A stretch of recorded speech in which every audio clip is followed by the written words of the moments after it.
I just wanted to give a little warning before I start this video. It does involve the death of a young child, so if you do not want to hear about this, I suggest you please do tune out and catch the next one. I tend to tell stories that don't get a lot of media coverage, but this one is an exception. There is just something about this story that is both fascinating and totally disturbing. April 23, 2006 was a bright but cool spring day in the Canadian prairies. Little 6-year-old Gareth happily went to his friend Jacob's house. Gareth had noticed that Jacob's dad's truck was in the driveway, so he thought he'd head over to see if 8-year-old Jacob wanted to come out to play. When Gareth got no answer at the door, being a 6-year-old kid, he peeked through the basement window. What he saw frightened him. He thought he seen what looked like a body with blood on it. Gareth ran home in terror and told his mother, who then went back with him to the house to check out and see what was going on. To her horror, when she peeked through the basement window, she could see what appeared to be a dead body face up on the basement floor, covered in blood, especially the face area, wearing just black boxers and arms up in a fighting position. She also thought she could make out another body, but just the legs, which were sticking out from behind a couch. 911 was called. Police arrived to an absolutely horrific scene, which could only be described as a bloodbath. The scene was so bad that it left several seasoned officers traumatized for years to come. Authorities found the Richardson family murdered in their home on April 23, 2006 at 1 p.m. Dad Mark, age 42, Mom, Deborah, age 48, were both found in the basement stabbed to death. During a sweep of the house, 8-year-old Jacob was found in his bed with his throat slit, surrounded by his blood-spattered toys. At first, police didn't know what was going on. Was this a domestic violence incident? Was it a murder-suicide? They thought that because Mark had a bloody screwdriver laying next to him. Did an attacker kill the family? They really didn't know what the hell was going on. Then, when investigating the scene and trying to make sense of what had actually happened, an officer noticed a family portrait and realized that there were 4 people in the photo. There was the mom, Deborah, the dad, Mark, a daughter, and the son, Jacob. The mother, the father, and the son were all accounted for, but where was the daughter? This daughter was 12-year-old Jasmine Richardson. At first, police were concerned for Jasmine's safety. Where was she? Was she abducted by the attacker? Was she murdered somewhere else? Trying to figure out where Jasmine might be, police would head over to her school to see if the school could give them any information to help track her down. Police spoke with the school's counselor, who proceeded to haul out Jasmine's file, which was huge, by the way. Then the counselor went to check out her locker. While flipping through Jasmine's things, a piece of paper fell out. What was on this paper shocked the counselor and the police and moved Jasmine Richardson from victim to prime suspect. So this story took place in April of 2006 in Medicine Hat, Alberta, Canada. Medicine Hat is a city in southeast Alberta, about 3 hours from Calgary and close to the Saskatchewan border. It is located along the South Saskatchewan River, and historically Medicine Hat has been known for its large natural gas fields, and because of these reserves, the city is known as the Gas City. By all accounts, the Richardson family was a loving, close-knit family living in a suburb of Medicine Hat, Alberta, Canada. Deborah and Mark Richardson were the parents and were described as easygoing and liked by everybody. They spent a lot of time with their kids, and they were like the cool parents. They both rode motorcycles. Mark and Deborah had met in 1990 while they were both working out at a gym in Sudbury, Ontario.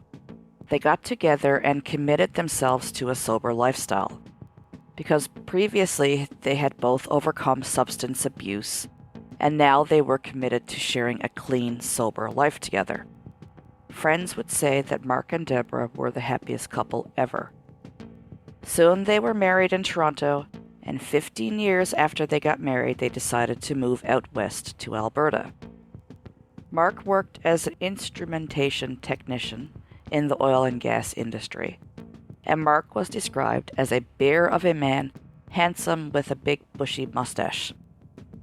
Deborah was described as beautiful, happy, and perky all the time. She was said to never be in a bad mood, and Deborah was interested in holistic healing, and she was preparing to set up a holistic therapy studio at home. They were just a regular, everyday family: mom, dad, a little girl, Jasmine, and a little boy, Jacob. Jasmine, who was their firstborn, was born in October of 1993. Jacob would come along a few years later. The family eventually moved to Medicine Hat, and I believe it was for work for Mark. Now, Jasmine was described as a pretty, wholesome, honor roll student who went to a Catholic school. She was involved in her school's fine arts program, she loved to draw and make music, and she was also on the swim team. By all accounts, young Jasmine was a happy and social girl with a sweet smile who grew up in a loving home. According to family and friends, there were no red flags, nothing whatsoever to predict what Jasmine's future would be. Jacob was 8, and he was described as your regular, energetic little boy. He liked to be the class clown. He was a sweet, innocent boy who loved Star Wars and hockey.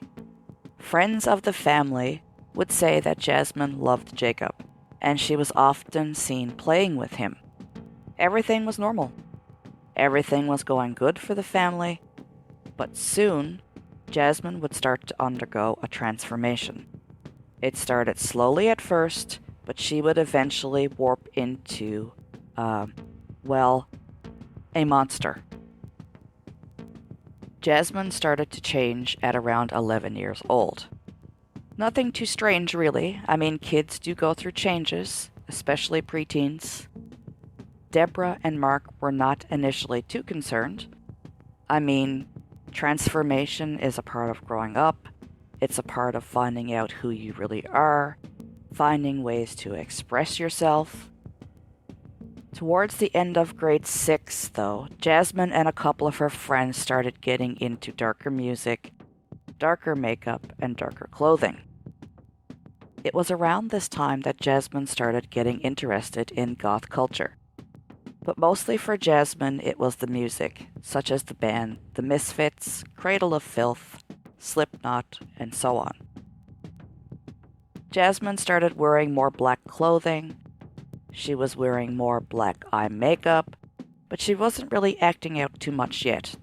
And a little side note here, Jasmine looked a lot older than what she actually was. She had matured very young and looked to be about 15 or 16. Meanwhile, she was only 11.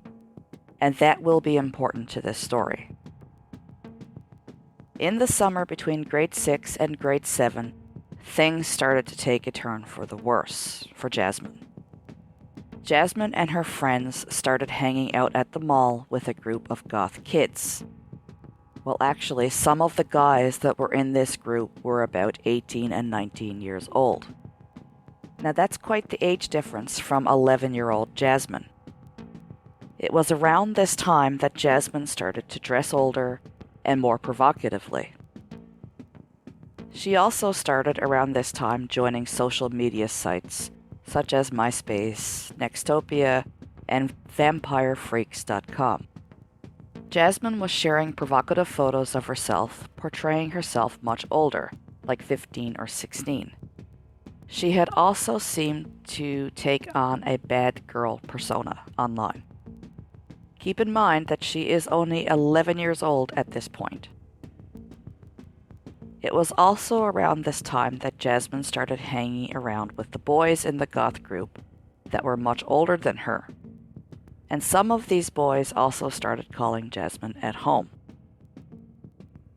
By the time grade 7 rolled around, Jasmine's teachers and also her friends noticed a dramatic change in Jasmine. Also keep in mind that Jasmine was going to a Catholic school, which I am assuming was up in arms about her new makeup and clothing. By grade 7, Jasmine was also wearing short skirts, fishnet stockings, dark makeup, sometimes teardrops coming down her face, sometimes crosses on her face, and so on. So you can imagine how well this was accepted by her Catholic school. Jasmine was also starting to take on a darker persona. Her grades began to slip and her friends started to feel distant from her. When the older guys started calling Jasmine at home, obviously, Deborah and Mark got concerned. Like I mentioned, some of these guys were 18 and 19 years old. Jasmine's school also had concerns that she seemed to be going through a rebellious stage, getting smart with the teachers, things like that. And it was uncharacteristic of Jasmine, who was very smart, a very intelligent girl who had always before listened to the rules. Initially, it is believed that Jasmine was drawn to the artistic, brooding side of the goth scene. She enjoyed the music, the poetry, and she liked how the goth scene was non-judgmental. But Jasmine wasn't only acting different at school, though. And by this point, her parents were starting to get concerned. She was starting to get shit from her parents now because she was hanging out with a bunch of older guys. She started going to punk rock concerts with this group, and her parents were not happy. And then, of course, Jasmine and her parents started fighting more and more about all of this, but Jasmine just kept sinking deeper and deeper into this dark persona that she was creating for herself. In 2005, when Jasmine was just 12, she met Jeremy Steinke. Jasmine's 13-year-old friend Kaylee introduced them at the mall as part of the goth group. Jasmine liked how Jeremy was popular in this group. He was always the center of attention, and she just really liked that. And before this story goes any further, I think it's important to point out again that Jasmine was 12. Jeremy Steinke was 23. Again, Jasmine was 12. Now, Jeremy had a green Firebird, and at first, Jasmine and Jeremy would just hang out and do donuts in the mall parking lot. They were hanging out and started to slowly get closer. In February of 2006, Jeremy sent an email to Jasmine and asked her to be his girlfriend. Their first date was a few days later at a punk rock show. Jasmine says she told Jeremy she was 13, but Jeremy says he was under the impression that she was 16. Still, he's 23. Obviously, Jasmine kept their relationship secret because she knew her parents would not approve. And it's around this time that Deborah and Mark were fighting with Jasmine so much, and they had just had enough. So being good parents and trying to figure out what Jasmine was up to, Deborah and Mark began to monitor her online activity, like you would, and that is how they found out about Jasmine's relationship with Jeremy Steinke. Now, it's not exactly clear if Deborah and Mark knew Jeremy's age at this point, but they certainly knew that there was an age gap. In fact, some of Jasmine's friends didn't even believe that Jeremy was 23. Even some of Jasmine's friends had expressed their concern that a 23-year-old man was dating a 12-year-old child. When Deborah and Mark learned about Jeremy, that was enough. They put a stop to it and forbade Jasmine from having any contact with Jeremy. She was grounded, and her computer was taken away. Now, I'm not sure how much Deborah and Mark actually knew about Jeremy, but let's just say Jeremy was very dark. He was a freaky-looking guy, kind of scary actually. He dressed in goth, wore a vial of blood around his neck. He claimed he loved the taste of blood, And oh yeah, he claimed to be a 300-year-old werewolf. You know, every parent's dream for their 12-year-old daughter. It was obvious, too, that Jeremy was having a negative influence on Jasmine. Because her grades were slipping, she was dressing and acting even more different, and she was distancing herself even more from her friends. At this point, Jasmine was allowed to go to school. She was grounded after school and on the weekends, and she had no computer access at home. Her parents put an end to the relationship, or at least that's what they thought. But Jasmine would just use the computer at school or the public library to keep in touch with Jeremy. And Jeremy was on the same social media sites that Jasmine was on, and that's how they were communicating. Jasmine would also call Jeremy around 2 or 3 a.m. from home. Jeremy would serenade Jasmine over the phone with songs that he wrote for her, and apparently Jasmine felt really flattered and loved. Jasmine's parents, meanwhile, were trying to get their sweet little girl back and suggested that they go to family counseling. And Jasmine agreed, so they did, and actually they started to see some improvements in Jasmine and thought that she might be coming back to them. As a sort of reward for this, Jasmine got some computer privileges back, and her parents told her that she could go to a punk rock show with a friend, with one catch: they had to go too. Not so much as chaperones, but more than anything, they wanted to check out the punk rock scene that their daughter was so involved in. Of course, the idea of her parents going with her was the heights of embarrassment to Jasmine, but she did agree. Now, while at this punk rock show, Deborah and Mark were kind of on the sidelines, looking on, but at one point they realized that they had lost track of Jasmine, and her friend didn't know where she was either. Lo and behold, when they found Jasmine, she was in an alleyway making out with Jeremy Steinke. Needless to say, Deborah and Mark were pissed. They dragged Jasmine home. Jeremy, meanwhile, took off running the other way down the alley. After this incident, this is when the hammer really came down. Deborah and Mark took Jasmine's computer away, they boxed it up, they took the music out of her room, and they really, really cracked down on monitoring her. And this is when Jasmine really started to lose it.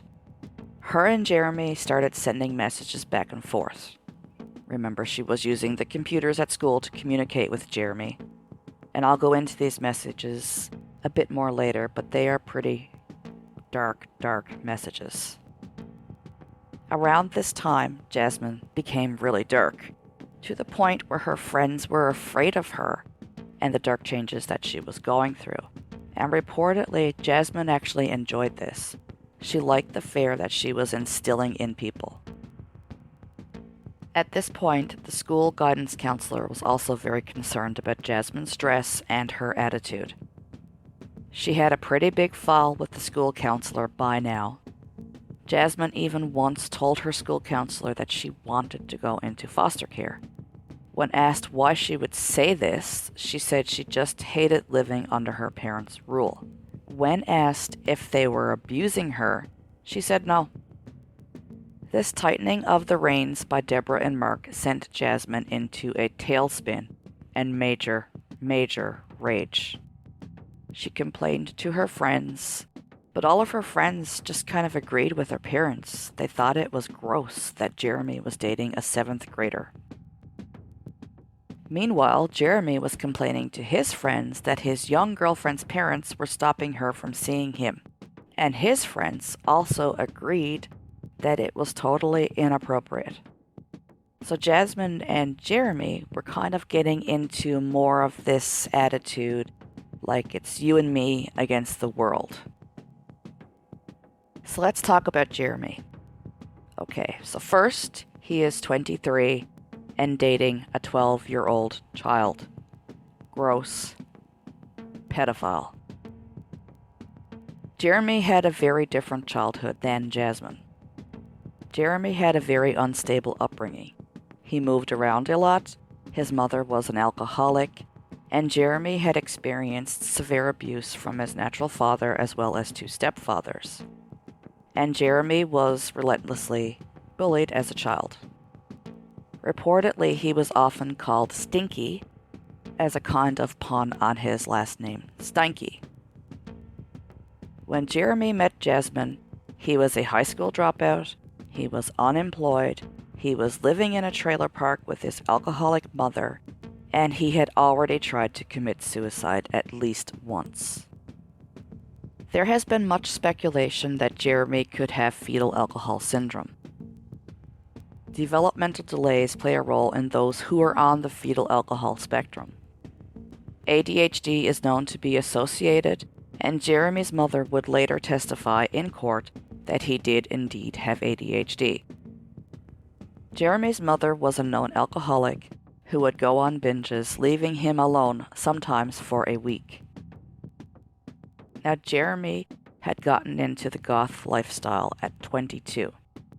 And he really got into this goth lifestyle because for the first time in his life, this is where he found acceptance, even if he was much older than the rest of the group. Reportedly, Jeremy was very immature for his age. Many people describe him as probably only being mentally about 15 or 16 years old, and some say this is due to him being on the fetal alcohol spectrum. And a lot of people believe that is why Jeremy and Jasmine were able to bond so deeply. Jeremy was mentally 15 or 16. Meanwhile, Jasmine was very mature for her age. Though she was only 12, she mentally was about 15 or 16. Meaning that emotionally they both kind of matched up. Now don't get me wrong, I am not saying that this is what I think. I am just relaying what those who knew them have stated. From the age of 13, Jeremy claimed to like the taste of blood, and he wore a vial of blood around his neck. And he also claimed to be a 300-year-old werewolf. Jeremy's mother, Jacqueline May, would later say in court that Jeremy's father and stepfathers abused him. He was relentlessly bullied by his peers. He had been prescribed medication for depression and ADHD. Jeremy used marijuana daily. He cut his own arms, and he once attempted to hang himself. Quote, "He continuously said to me he wished he was dead, wished he was never born," unquote, said Jacqueline May. Jeremy, like I previously said, was a freaky-looking guy, with short, spiky hair, dark eyeliner. He wore black hoodies, fishnet stockings on his hands, and he would wear a cold-weather neoprene mask just because. He was a dangerous-looking guy. And Jeremy was also doing a lot of drugs. A girl who dated Jeremy when he was 20 and she was 17 said he could change in a blink of an eye, and sometimes would sit up in the middle of the night and talk to himself. After this breakup, Jeremy started dating younger and younger girls. After Jasmine's parents found her making out with Jeremy in the alleyway, and the hammer really came down, Jasmine started planning the massacre of her entire family. Yes, you heard that right. 12-year-old Jasmine Richardson planned the massacre of her entire family. Several friends of both Jasmine and Jeremy said she was begging Jeremy to kill her parents all of the time. She would tell Jeremy things along the lines of, "You need to do this. If you love me, you will do this." And also by now, Jasmine was sneaking out to be with Jeremy.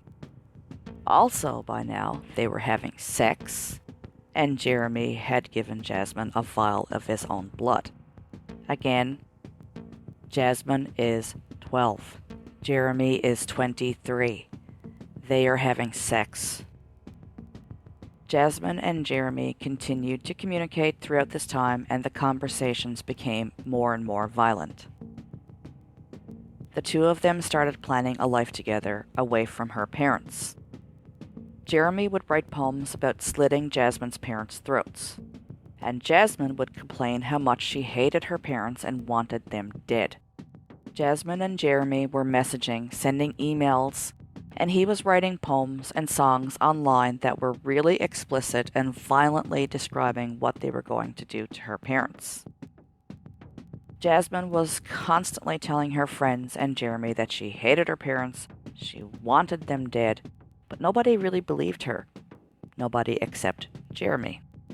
On March 16, 2006, Jeremy emailed Jasmine asking her if she watched the movie Natural Born Killers. And he calls this movie the greatest love story of all time and says that this is what he wants to do himself.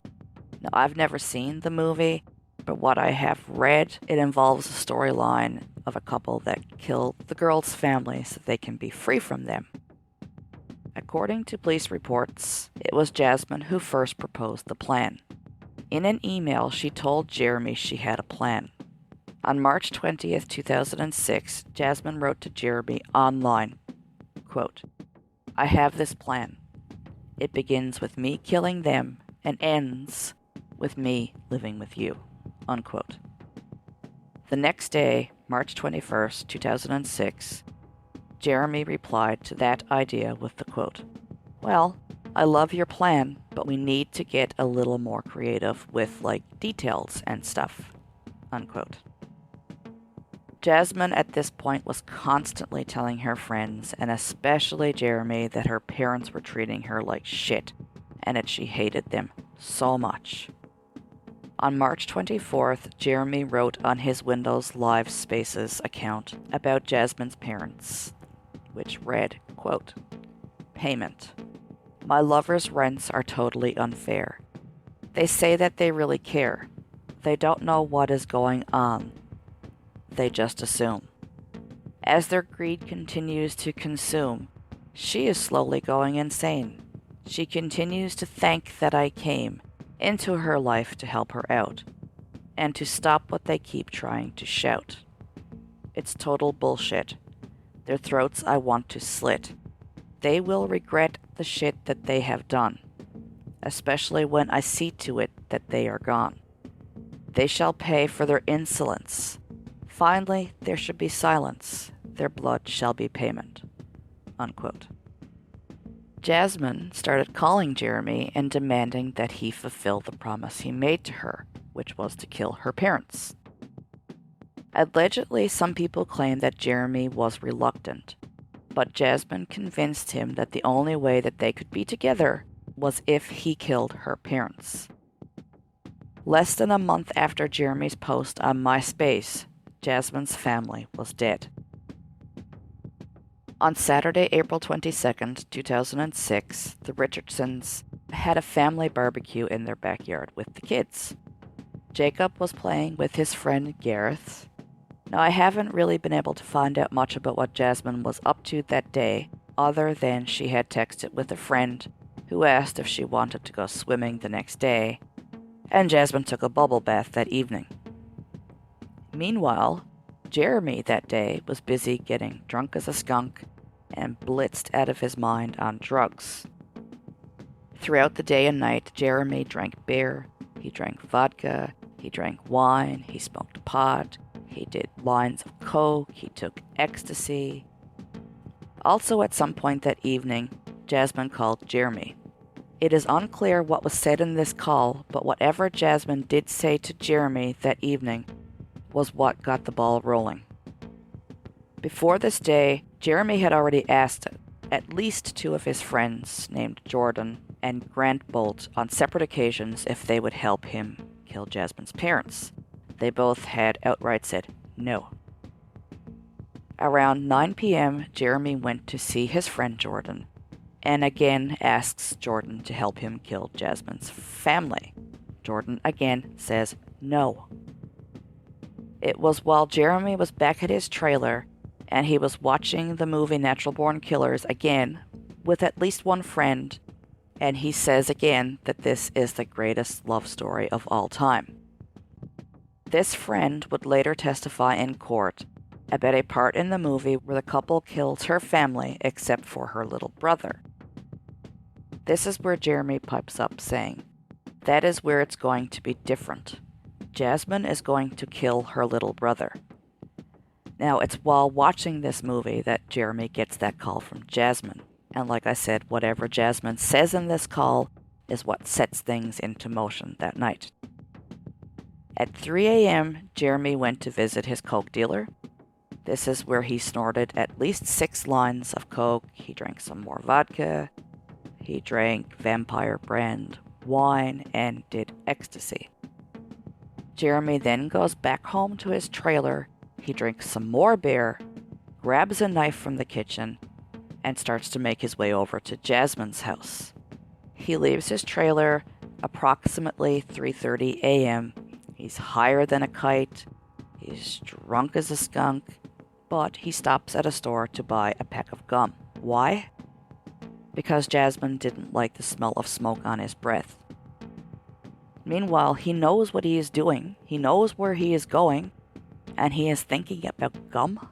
He has his black neoprene mask on, his fishnet stockings on his arms, and he's armed with a knife. He gets to the Richardson home, throws a pebble at Jasmine's window to let her know that he's there. Jasmine then goes and lets Jeremy in through the basement window. And it's while Jeremy is getting in through the window that he makes some noise, and this wakes up Deborah. Deborah goes downstairs meanwhile to see what is going on. Probably she is expecting to see her daughter either sneaking in from being out or sneaking out. Instead, Deborah is met by a crazed man in a mask who starts attacking her immediately and stabbing her while she's still on the stairs wearing only her nightgown. Just imagine how scared Deborah must have been. She's screaming, and as Jeremy stabs her 12 times, he is screaming, "Die, die, die." Now Deborah's screaming wakes up Mark. He runs downstairs, grabs a screwdriver on his way, and he sees this madman stabbing Deborah. But by the point that Mark actually gets there, Deborah is already gone. Mark attacks Jeremy, and they have a ferocious fight. Police would later say that Mark fought like a bear, but eventually he also succumbed to his injuries. Jeremy stabbed Mark 24 times, and just before he died, Mark asked Jeremy why he was doing this, and Jeremy replied, "Because you treat your daughter like shit. It's what your daughter wanted." Now, meanwhile, Jasmine has been watching Jeremy kill her mother and her father from the top of the basement stairs. She later would claim that she went downstairs when Jeremy and Mark were fighting, but got scared and ran back upstairs. Who knows? But I doubt it. According to Jeremy, after Deborah and Mark were dead, he goes upstairs and meets Jasmine in the kitchen. Jasmine hugs and kisses Jeremy and tells him that she loves him. She then turns around and goes upstairs. He waits maybe like 30 seconds, and he goes upstairs to see what she's doing. He assumes she's grabbing some things or whatever, but he hears people talking. Jasmine had gone upstairs to her little 8-year-old brother, Jacob, who was yelling, "Jasmine, what is going on?" while he was cowering in his bed. Jasmine kept saying, "Shh, go to sleep," while cradling him, and she put his neck in the crook of her arm and started squeezing. She was trying to strangle Jacob, and he was digging his hands into her arm and was like, "Stop it. What are you doing?" He broke free and ran into the hallway. Jasmine and Jeremy would later not be able to agree on who said this, but one of them said, "We can't just leave him." Later, it was determined by police that Jacob had been repeatedly stabbed while fighting to get away. One of them slit Jacob's throat wide open, and Jacob died choking on his own blood. Jeremy claims Jasmine slit Jacob's throat and calmly walked past him. Jasmine barely rinsed the knife she used and just left it on the counter, where the police actually did find it. Again, she is 12, and she just slit her brother's throat. Jasmine then tells Jeremy to wait outside while she grabs her packed bag and her mom's purse. Meanwhile, Jeremy is paranoid out of his mind by this point, and then he drives back to the direction of his trailer, leaving Jasmine at her house alone. When Jasmine realizes that Jeremy just ditched her, she calls a cab. She grabs her mom's purse, she runs to 7-Eleven to take money out of Deborah's account, and takes the cab to Jeremy's trailer. Jeremy, at his trailer, then meanwhile takes a shower, bags up his bloody clothing. Oh yeah, his mother is not home, by the way, because she's off on another bender somewhere. Jasmine and Jeremy then go to an apartment building and throw away the bloody clothing in a dumpster behind it. They then wipe down the inside of Jeremy's mother's truck that they were using. And then reportedly they went to Jeremy's coke dealer's house, and the guy, the coke dealer, says Jeremy was an absolute mess. He was spaced out as hell, and he spooked him and asked the coke dealer how to clean blood off knives. Jeremy and Jasmine then have sex. There are some conflicting reports on where this happened, but regardless, they have sex not too long after they have just massacred her entire family. It is then reported that they go to a party the following day. Now, the place where this party is held is known to be a real party house. And at this party, they were reportedly going at it on the couch in front of everybody. At one point, Jasmine was straddling Jeremy on the couch and she was rubbing up against him. And it was so bad that it made several people feel very uncomfortable. Meanwhile, now this party is less than a mile from her house where her dead family is laying. And it was at this party that Jeremy confided in a close friend named James Wally that they had killed his girlfriend's family the night before. Jeremy said, quote, "I gutted them like a fish," unquote. The friend says that then Jasmine says in a mellow tone, quote, "My little brother gargled," unquote. At this party, Jeremy has a black eye. Now it's from his fight with Mark, and he's got on dark sunglasses and keeps lifting his glasses and showing his shiner to his friends, kind of like he was bragging or something. The same day as this party, meanwhile, the bodies of the Richardsons were found around 1 to 1:30 p.m. And by that evening, it's starting to break on the news. And Jasmine and Jeremy are starting to get nervous. Their friend Kaylee, the girl who had originally introduced them, said that she was making plans with friends, with a girl named Casey and a guy named Mick to drive to a town named Leader in Saskatchewan. So they asked Jeremy and Jasmine if they wanted to tag along, because everybody knew that Jasmine and Jeremy wanted to run away together. Now at this time, none of these other kids know what Jasmine and Jeremy have done. So Jeremy and Jasmine agree, and they lie down in the bed of the truck. In the front of the truck, there is Kaylee, Casey, Jenny, and this guy named Mick. And they all head off on a road trip to Leader, Saskatchewan.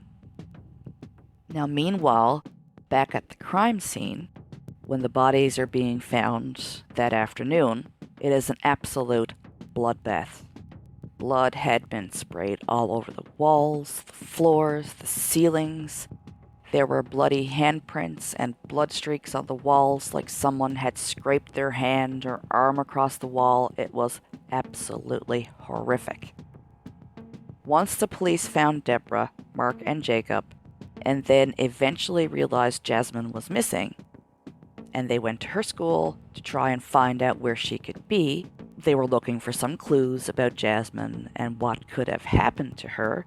And like I said, the counselor goes to Jasmine's locker, and while she's flipping through Jasmine's things, a piece of paper falls to the floor. Now, when the police and the counselor look at this piece of paper, they found a stick figure drawing of a girl lighting a house on fire with her family inside. And this girl is running to her boyfriend's truck saying, "Wah ha ha ha ha."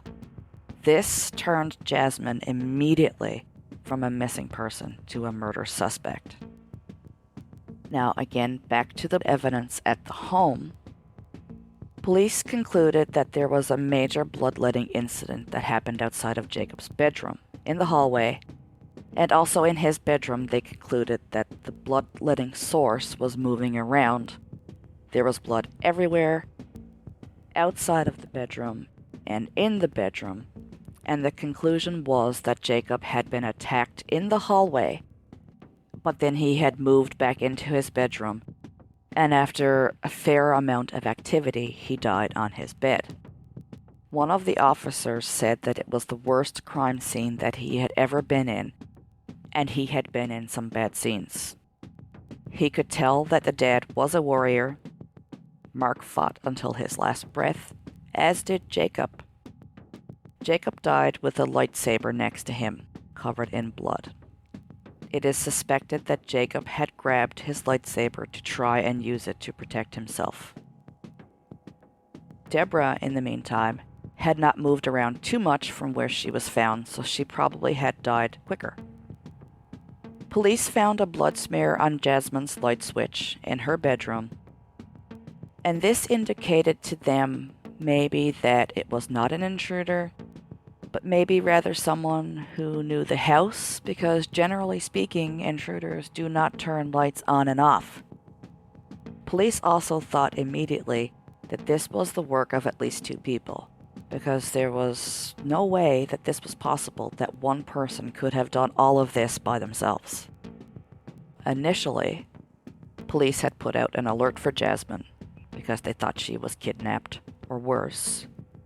But after finding the drawing of Jasmine's family being murdered, and online activity they found, and from talking to Jasmine and Jeremy's friends who were starting to trickle into the police by this point, a bulletin was sent out by Medicine Hat Police on Sunday, April 23rd, 2006, stating to be on the lookout for Jasmine and Jeremy and the truck, and that they were probably heading in the direction of Leader, Saskatchewan.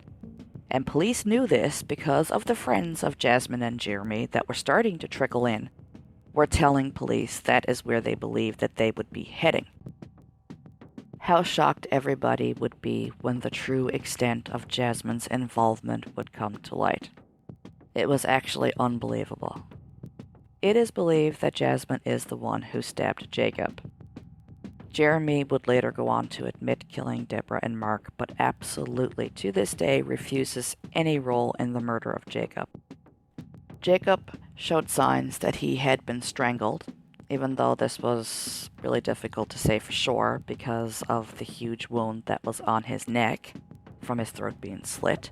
And this does match what Jeremy said that Jasmine was doing, and later Jasmine would actually admit that she did try to strangle Jacob. It is believed Deborah died a bit quicker than Mark and Jacob, as she had a fatal wound to her aorta. Both Deborah and Mark had a lot of defensive wounds on their arms and hands. And out of the 24 stab wounds to Mark, neither one of them was in and of itself fatal, but rather his death was caused by a cumulative effect of all the stab wounds he suffered and blood loss. So back to Jeremy and Jasmine. A rookie cop was out on patrol in Leader, Saskatchewan. Now this cop had seen the bulletin put out on Sunday, April 23rd, 2006 from the Medicine Hat Police saying, "Be on the lookout for these 2 suspects who are wanted in a triple homicide and that they could be heading his way." So this rookie cop was on the lookout all evening, but he didn't see anything, so he finished up his shift and went home around 2 a.m., but he woke up early around 5 that morning, Monday, April 24th, 2006, and he had a hunch. He thought, these kids are probably going to need gas, so he heads to the biggest gas station in town. He parks his cruiser at the corner and hangs out, just waiting to see if he would see anything. And then, lo and behold, around 7 a.m., a little pickup truck pulls in with the license plates that match the description of the vehicle. He watches as 3 girls get out of the front of the truck. That is Casey, Kaylee, and Jenny. The girls would later say that when they went into the gas station, they seen the newspapers with the murder of Jasmine's family splashed all over the front, and that there was a big picture of Jasmine right on the front. The girls still don't know what Jasmine and Jeremy have done. The girls buy the newspaper and head back out to the truck. They show the newspaper to Jeremy and Jasmine. Reportedly, Jasmine giggles when she sees it, and Jeremy is laughing and says, quote, "That doesn't even look like you," unquote. Reportedly, Casey says to Jasmine something along the lines of, "If that were my family, I would be totally freaking out." But reportedly, there was absolutely no reaction whatsoever from Jasmine. Casey later would report that Jasmine told her to tell the police if they asked that Jeremy had picked Jasmine up at 11 p.m. the night before, and they went to Jeremy's coke dealer's house, and Jeremy and the coke dealer had gotten into a fight, which is what's supposed to account for an alibi, as well as why Jeremy has a black eye. This group of kids leave the gas station and pull into a high school parking lot, and this is where they're trying to figure out what to do next. The girls know by now what Jasmine and Jeremy have done, but they don't know what to do. Now, meanwhile, the rookie cop has been following them from a distance and has called in backup. When his backup arrives, they ambush the truck. They find their suspects hiding under a blanket in the bed of the truck. And Jasmine has no pants on. At 7:51 a.m., they order Jeremy and Jasmine out of the truck, and the whole lot of them are taken to the police station. Tuesday, April 25th, 2006 is when Jasmine was first interrogated. Jasmine didn't deny her involvement and said, "I loved him so much, I thought it would bring us closer." And it was also noted that when Jasmine was arrested, she showed very little, actually no, remorse. During Jasmine's interrogation, she told so many different stories about the night of the murders. She also told many different stories about what really had happened to Jacob before finally admitting that it was her who slit his throat. At first, Jasmine completely blames Jeremy for everything. Then slowly, Jasmine admits that she stabbed her brother, but not very hard. Then she claims that Jeremy is the one who finished him off. But then Jasmine, with some more pressuring, finally admits that she was the one who killed Jacob, saying she did it because it would be unfair to leave him without parents. He was just too sensitive for that. When Jasmine finally broke, she said she was originally trying to strangle Jacob so that he would pass out and not feel pain. She said she went into his bedroom, she was trying to calm him down, and Jeremy came upstairs and began saying, "We need to kill him. You can't just leave him." And she had a knife. She was having a really hard time, she claims, but Jeremy was really pressuring her. The officer asked Jasmine if Jacob was crying, and she said Jacob was saying, "I'm too young to die," over and over. Then the officer asks Jasmine where the knife came from. She says it was one that she had in her bedroom from before. She took it into Jacob's bedroom. She didn't really know what she was going to do with it, but she didn't want Jacob to suffer. She knew he couldn't go through life without his parents.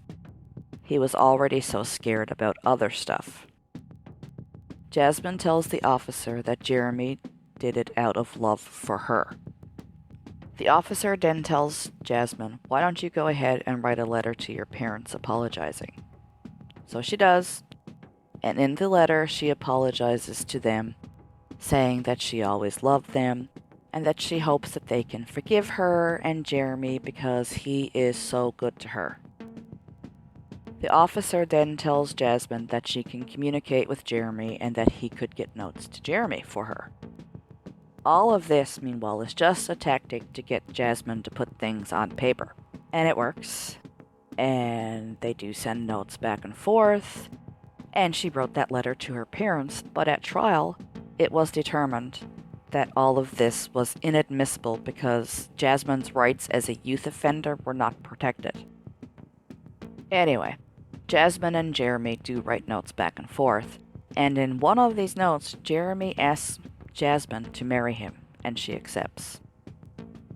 Now, meanwhile, while this is going on, friends of both Jasmine and Jeremy are trickling into police and telling them about how Jasmine was saying that she wanted her parents dead, but nobody believed her. Jeremy was saying that they were going to do it. A couple of Jeremy's friends were coming forward with reports that he had asked them for help to murder Jasmine's family. On Wednesday, April 26, 2006, Jeremy is interrogated. He admits to murdering Jasmine's parents because he says he freaked out and he was high on drugs.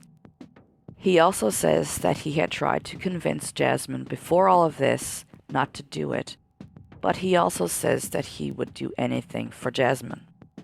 Jeremy claims without even being asked that Jasmine killed Jacob. He says that he went upstairs and watched her cut her own brother's throat. When he asks why Jasmine would do that, Jeremy says she did it because she knew it had to be done. During Jeremy's interrogation, reportedly at one point, he became really upset and started hitting the concrete wall, and said that he didn't want to kill anybody, and that he was shocked by Jasmine's reaction to the murders. She didn't even seem upset. Throughout the investigation, online accounts belonging to both Jeremy and Jasmine revealed that it was Jasmine who came up with the murder plan. For example, the email from Jasmine to Jeremy that read, "I have a plan. It begins with killing them and ends with me living with you." Jasmine discussed her plans to kill her parents with her friends, but again, nobody believed her. Jeremy's friend, Grant Bolt, reported that Jeremy had told him that Jasmine was going to break up with him unless he killed her family. Jeremy then asked Grant if he would help him, and Grant says no. Now, the friend James Wally that Jeremy and Jasmine had told about the murder at the party the day after the murders also comes forward to police and tells them what he knows. He tells them that Jeremy had admitted that he gutted Jasmine's family like fish, and that Jasmine had said her little brother gargled as he was dying. Also, Jeremy's friend Jordan, the other guy who Jeremy had asked to help kill Jasmine's family, shows up at the police station and tells the police that Jeremy had asked him to help him with the murders. Jasmine and Jeremy were tried separately because of her age. Also because of her age, Jasmine's identity was protected and still is protected under Canada's Youth Justice Act. No media to this day is allowed to say her name. She is simply referred to as JR, but of course Jasmine's name did leak out. In June of 2007, aged 14, Jasmine Richardson went on trial for 3 counts of first-degree murder. Jasmine sobbed the whole time, but reportedly it wasn't a sad cry. It was more theatrical. Jasmine entered a non-guilty plea because she was saying that Jeremy had did it. And remember, those notes and that letter that she had written were not allowed to be admitted at trial because they said that her rights as a youth were not protected during her confession. Jasmine's defense said that she was a child who was under the influence of a predator, Jeremy Steinke. Jasmine testified at her own trial. She said that everything she had said about wanting her family dead was just jokes, and she didn't think anybody would take her seriously. Meanwhile, the prosecution tore Jasmine's story to shreds. When asked about why, if she's claiming Jeremy just killed her family and allegedly she is scared of him and she didn't want him to kill her family, why did you have sex with him after? Jasmine says she was scared and Jeremy wanted to make her feel better. The prosecution bombards Jasmine with a barrage of questions about the things she could have done to get help if she was so scared. To which Jasmine repeatedly admitted, "No, I did not do that," or "Yes, I did do that." During the trial, Jasmine testified that she was in a zombie state at the time of the killings and was unable to stop her boyfriend or go for help. Jasmine testified, quote, I was like a zombie. I could barely function. It didn't even enter my mind to call 911, unquote. The Crown told the court the girl had plenty of opportunities during and after the killings to call 911 or go for help, but she never did. She confessed on the witness stand to trying to choke Jacob and stabbing him once after he ran to her for help during the attack. At trial, police officers and other witnesses became emotional as they recalled finding the small boy on his bed with a deep slash to his throat, his eyes and mouth wide open. Stuffed animals and a toy lightsaber spattered with the boy's blood lay next to his body. Now, meanwhile, Jasmine is described as having dead eyes. Reportedly, she showed absolutely no remorse or any emotion whatsoever for the killing of her entire family. And on November the 8th, 2007, Jasmine Richardson was found guilty of 3 counts of first-degree murder. She was sentenced to 10 years. Yes, 10 years, which is the maximum allowed by Canada's Youth Criminal Justice Act. Jasmine was credited 18 months for time served and ordered to spend 4 years in a psychiatric facility and the remaining 4.5 years under conditional supervision in the community. While under conditional community supervision, Jasmine was allowed to attend Mount Royal College in Calgary, Alberta. Jasmine Richardson was released on parole in 2016 at the age of 23. She now has a new identity and is living in a secret location. Although it has been reported that she responded well to rehabilitation, it is not known whether or not Jasmine is still in contact with Jeremy. Announcing her absolute freedom, Queen's Bench Justice Scott Brooker told Jasmine, quote, "I think your parents and brother would be proud of you. Clearly you cannot undo the past. You can only live each day with the knowledge you can control how you behave and what you do each day," unquote. There is more. As of 2020, Jasmine's record is expunged, meaning that she has no record. She is free to live or work wherever she wants, even with kids if she chooses to do so. And she never has to disclose her past because she no longer has a record for brutally murdering her mother, her father, and her little 8-year-old brother, Jacob. Unbelievable. Jeremy's trial was held at the Calgary Court Centre. The prosecution hurled rapid-fire questions and grilled Jeremy Steinke under cross-examination, challenging his earlier testimony that he was extremely drunk and high on drugs the night of the killings. The prosecution pointed out that Jeremy was able to drive to a store, he was able to buy gum, and then he was able to drive to his girlfriend's house, where he was then able to throw a pebble at her window. Jeremy then conceded that he followed the girl's instructions to meet at the back of the home, and that he was able to enter quietly through a basement window. Jeremy also agreed that despite his impairment, he was able to drive home after the killings, he was able to take a shower, and wash the blood off from the attacks. Prosecution also wondered why Jeremy only watched rather than helped the injured boy or call 911. The Crown prosecutor presented a recording of a conversation Jeremy had with an undercover cop who was posing as a prisoner while Jeremy was being transported to a Calgary lockup. In this recording, Jeremy admitted that he was responsible for the deaths and gave details of the killings. In the recording, Jeremy says, quote, "You hear about that triple homicide? Yeah, well, you're looking at 'em. Me and my old lady have become legends," unquote. He told the officer that Jasmine slit her brother's throat, saying, quote, "It didn't bother her at all either. She didn't cry or anything. In fact, the next day when we were on the road, she was laughing about it. She's got a few screws loose too," unquote. Jeremy also said Jasmine's dad fought like hell, and the last thing that he remembered, he was lying on the ground and Mark asked Jeremy why.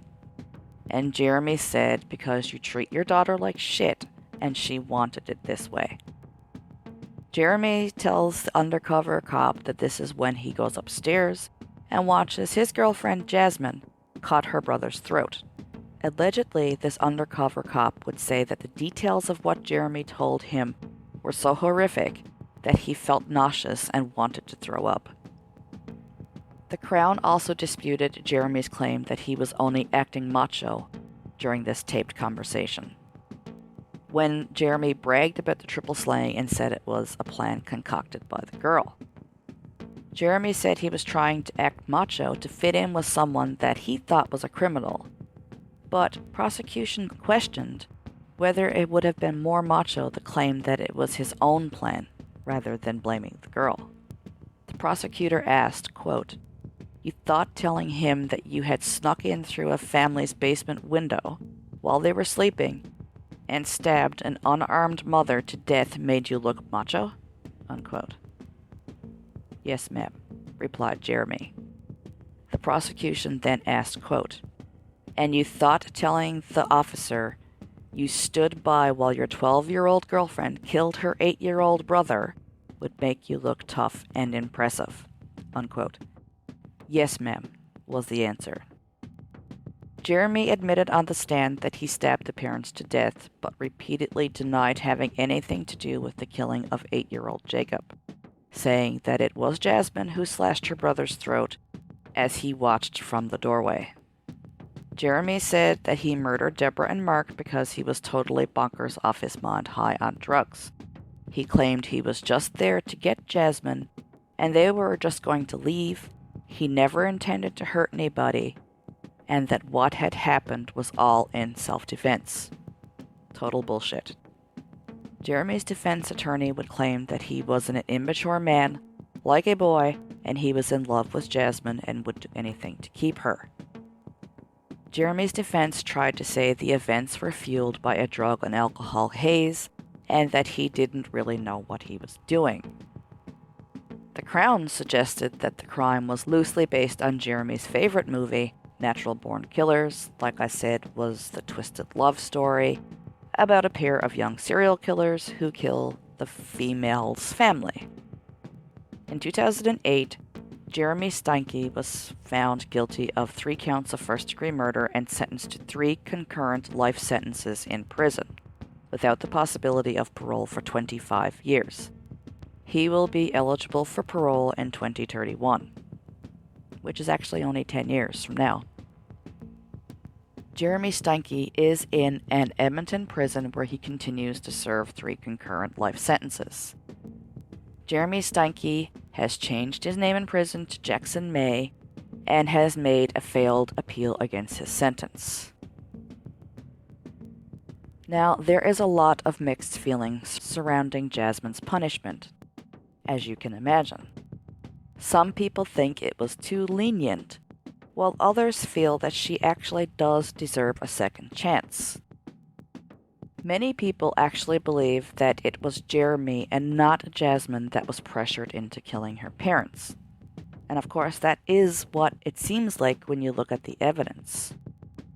It seems like it should be the other way around, the young, impressionable girl being pressured and intimidated by a much older man, but that's not actually the case. Once all of the emails and social media posts came out, it was clear that Jasmine Richardson was the mastermind, and she was only 12 years old. Police forensics found that Jasmine was encouraging Jeremy, and she kept asking him to kill her parents. And when she was asked why they committed the murders, Jasmine said, quote, "I loved him so much, I thought it would bring us closer," unquote.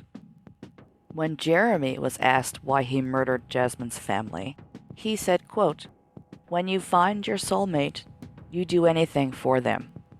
I did anything," unquote. What in the world could make a 12-year-old girl murder her entire family? In his final sentence review for Jasmine Richardson, Justice Scott Brooker noted, quote, "You've indicated through your conduct over the last 8.5 years you have a desire to atone for what you did," unquote. Apparently, the years of intensive psychotherapy and reintegration into society have paid off. And during her final sentence review hearing, Jasmine briefly thanked the judge and her team, but she never did say she was sorry for her crimes. Brooker echoed his final message to Jasmine with the profoundly compassionate advice he gave her when he first sentenced her, quote, "JR, you can never undo what you did to your mother, father, and little brother. But what you can do is dedicate your life to being the woman your mother, father, and brother would be proud of," unquote. The day before Jasmine was set free, Brooker reflected on Jasmine's progress and concluded, quote, "I think your parents would be rather proud of you," unquote. Even while Jasmine and Jeremy were in prison, they continued to send each other letters, professing their love to one another, but it is unclear today if they are still in contact. Jasmine Richardson is believed to be the youngest Canadian convicted of multiple murders. Do you think Jasmine is rehabilitated? Do you think she deserves to live a new life, free from the brutal massacre of her entire family? It's a hard question to answer. The automatic response is no. She orchestrated the murders of 3 people, one being her 8-year-old little brother. But then you go, okay, she was 12, so maybe?